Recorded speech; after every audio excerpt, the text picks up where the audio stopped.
Au traitement des végétaux sont soumis à une procédure d'autorisation de mise sur le marché. Et dans cette mise sur le marché, il y a effectivement des tests abeilles qui sont obligatoires.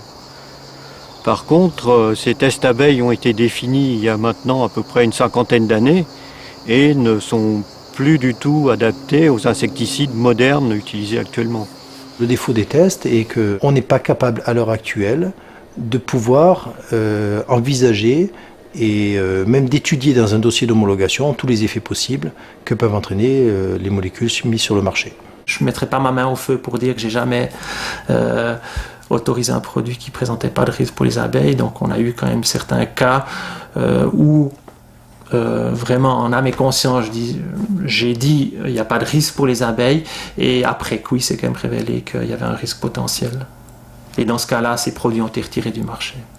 L'utilisation du gaucho était suspendue sur le tournesol et le maïs. Et maintenant, on se rend compte que le petit cousin, si j'ose dire, qui est exactement lui aussi de la même famille, qui s'appelle le cruiser, a été autorisé sur le territoire national. Je note d'ailleurs qu'il a été récemment suspendu en Allemagne, suite à un certain nombre de problèmes avec les abeilles.